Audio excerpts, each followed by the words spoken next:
Hello friends, how are you all? Welcome you to Deepak Sharma educational institute. Friends, क्या पढ़ने वाले हैं? एक्चुअली फ्रेंड्स, मैं आज एक छोटा सा कंसेप्ट डिस्कस करने के लिए आया हूँ। मैं कल की बात है, मैं लाइव क्लासेस ले रहा था, वहाँ पे एक बच्चे का डाउट आया कि सर मटेरियल कॉस्टिंग के अंदर में जो ई ओ क्यू है उसका जो फॉर्मूला है, मैं लिख करके बता रहा हूँ। जो ई ओ क्यू का फॉर्मूला है जो है 2AO/C का स्क्वायर रूट है ना, the square root of 2AO/C। ये फॉर्मूला ऐसा क्यों है सर? इसका डेरिवेशन बता दो। एक्चुअली हम लोगों को डेरिवेशन पता नहीं, तो मैं बोला ठीक है डेरिवेशन बताते हैं भाई। तो मैं सोचा ये क्यों ना उनको बताने के साथ साथ मैं आपको भी बता दूं, है ना। अगर आपको नहीं पता, आप लोगों ने जहाँ पे भी क्लासेस लगाया होगा, होप्स आपको ये बताया गया होगा कि ये फॉर्मूला ऐसा क्यों है, और नहीं भी बताया गया तो मेरे वीडियो को देख लो, होप्सो इससे आपको थोड़ी सी क्लैरिटी मिल जाए। राइट, ठीक है, डिस्कस करते हैं। लेकिन इससे पहले थोड़ी सी बात, थोड़ा सा इंट्रोडक्शन ईओक्यू के लिए। जिनको नहीं पता ईओक्यू क्या है, ईओक्यू एक ऐसा क्वांटिटी है जिसपे आपका total ordering cost, total carrying cost कम आता है। ठीक है, क्या हुआ था देखो, मेटेरियल कॉस्ट के अंदर में बेसिकली तीन टाइप के कॉस्ट आते हैं। ठीक है, एक बाइंग कॉस्ट, दूसरा ऑर्डरिंग कॉस्ट, तीसरा कैरिंग कॉस्ट। बाइंग कॉस्ट या परचेजिंग कॉस्ट को लेकर हमारा कोई भी झगड़ा, कोई भी झमेला नहीं है। जो भी हमारा झगड़ा है वो किसको लेके, ऑर्डरिंग कॉस्ट और कैरिंग कॉस्ट को लेके, क्योंकि ये दोनों कॉस्ट ना इन्वर्सली रिलेटेड होते हैं। एक कॉस्ट बढ़ता है तो दूसरा कॉस्ट घटता है, एक कॉस्ट घटता है तो दूसरा कॉस्ट बढ़ता है। ऑर्डरिंग कॉस्ट, कैरिंग कॉस्ट हमेशा अपोजिट डायरेक्शन में भागते हैं, है ना।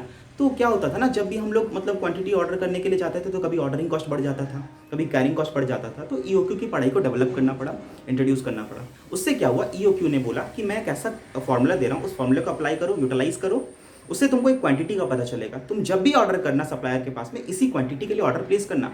इससे क्या होगा, तुम्हारा टोटल ऑर्डरिंग कॉस्ट एंड तुम्हारा टोटल कैरिंग कॉस्ट कम आएगा।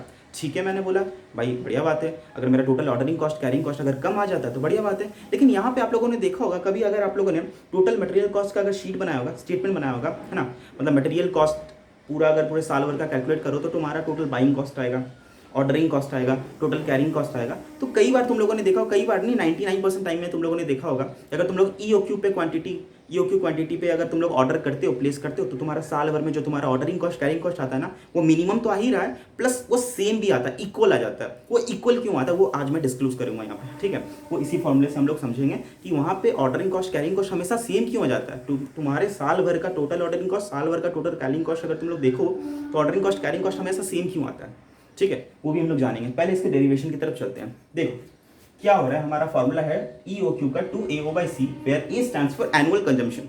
आपको साल भर में कितना एनुअल कंजम्पशन है आपका, है ना, एनुअल डिमांड कितना मटेरियल का आपको पता होना चाहिए। Secondly ordering cost per order, O stands for ordering cost per order, C stands for carrying cost per unit per annum, जो इंटरेस्ट वगैरह का कॉस्ट वगैरह हो गया, है ना, carrying cost per unit per annum. ये तीन चीज़ आपको पता होंगी तो ये निकल जाएगा ऐसा, है ना। फॉर्मूला कुछ ऐसा दिख रहा है। एक्चुअली फॉर्मूला ऐसा बनने के पीछे थिंकिंग था, है ना। फॉर्मूला को ऐसे बनाने से पहले थिंकिंग था। थिंकिंग क्या था कि भैया मेरा परचेसिंग कॉस्ट को लेकर तो कोई झमेला नहीं है, कि जैसा मैंने बोला आपको झमेला था, झगड़ा था किसको लेकर, ऑर्डरिंग कॉस्ट, कैरिंग कॉस्ट को लेकर। ऑर्डरिंग कॉस्ट, कैरिंग कॉस्ट हमेशा अपोजिट डायरेक्शन में भाग रहे थे, है ना, अपोजिट डायरेक्शन में भाग रहे थे। तो हम लोगों ने सोचा क्या करेंगे, ऑर्डरिंग कॉस्ट, कैरिंग कॉस्ट को कम करते हैं। कम करने के लिए उन्होंने एक इक्वेशन तैयार किया, है ना, और इक्वेशन को इक्वेट कर दिया। इक्वेट करने के बाद ये फॉर्मूला आया। कैसे इक्वेट किया था देखो, उन्होंने बोला था कि मेरा ऑर्डरिंग कॉस्ट जो है ना वो कैसे निकलता है, annual consumption divide by EOQ, है ना, annual consumption divide by EOQ into O. इसका मतलब क्या है, अगर इस चीज को एनालाइज करो तो ए stands for annual consumption and EOQ से अगर डिवाइड कर दोगे तो आपको नंबर ऑफ ऑर्डर पता चलेगा, है ना, और ओ से अगर मल्टीप्लाई कर दे रहे, O stands for ordering cost per order. इससे मल्टीप्लाई करने से आपको क्या पता चलता है, आपका total ordering cost for the year आ गया, है ना। इसको उन लोगों ने इक्वेट कर दिया कैरिंग कॉस्ट के साथ, जो कि कितना था, कैरिंग कॉस्ट कैसे निकलता है आपका, EOQ by 2 that is average inventory into carrying cost per unit per annum. Right, यही होता है ना। कैरिंग कॉस्ट मेरा ऐसे निकलता है, ऑर्डरिंग कॉस्ट मेरा ऐसे निकलता है। इन्हीं दोनों चीज़ों को उन्होंने इक्वेट कर दिया। कैसे लिखा उन्होंने बोला A/Q, EOQ को उन्होंने Q बोला, ठीक है, इंटू O किया। इससे आपका total ordering cost for the year आ गया। इसको इक्वेट कर दिया किसके साथ में, Q/2 एवरेज इन्वेंट्री।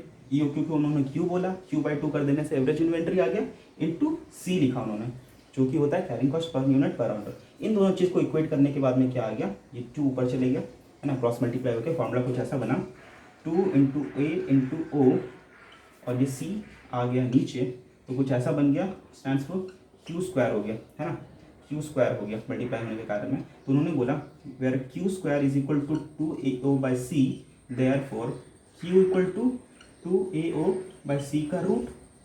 यही तो होता है ना मैथमेटिकली।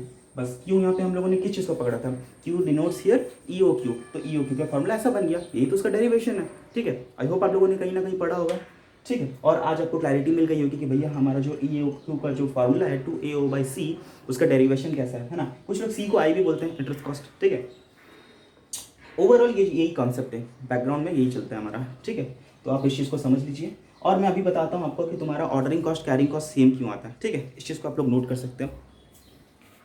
राइट फ्रेंड्स, आपको पता चल गया होगा कि EOQ का जो डेरिवेशन है वो कैसा है। अभी मैं आपको बताता हूँ कि जो हमारा मटेरियल कॉस्ट शीट के अंदर में, मटेरियल कॉस्ट स्टेटमेंट के अंदर में हमारा जो total ordering cost and total carrying cost होता है ना, वो हमेशा सेम क्यों आता है। देखो कुछ लोग जो बहुत समझदार हैं, मैथ्स के मास्टर लोग, उनको पता चल गया होगा क्योंकि आप लोगों का जो ऑर्डरिंग कॉस्ट है और कैरिंग कॉस्ट को आप लोगों ने इक्वेट करके ही तो EOQ बनाया ना, है ना।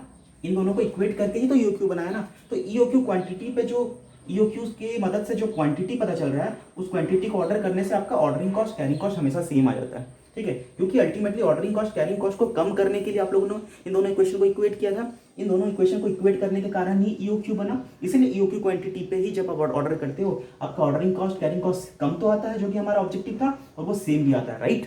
ये छोटा सा लॉजिक था इसके पीछे, ठीक है। बहुत लोगों को इनका बात पता होगा, ठीक है। तो फ्रेंड्स आज मैंने इसको क्लियर कर दिया यहाँ पे। बस यही मुझे बताना था आज के वीडियो में, ठीक है। आज का वीडियो समाप्त करते हैं, मिलते हैं किसी नए वीडियो में नए कॉन्सेप्ट के साथ में। Till then thank you so much, bye bye. और हाँ, आपको अगर चैनल पसंद है तो सब्सक्राइब किए बिना मत जाना, फ्रेंड्स को पहुँचाना, है ना। मेरी बात अगर आपको अच्छी लगती है, अगर आपको ये कॉन्सेप्ट मज़ा आता है समझ कर, तो अपने फ्रेंड्स को फॉरवर्ड करें, हैं। मेरा उत्साह बढ़ा है। Thank you so much, bye bye.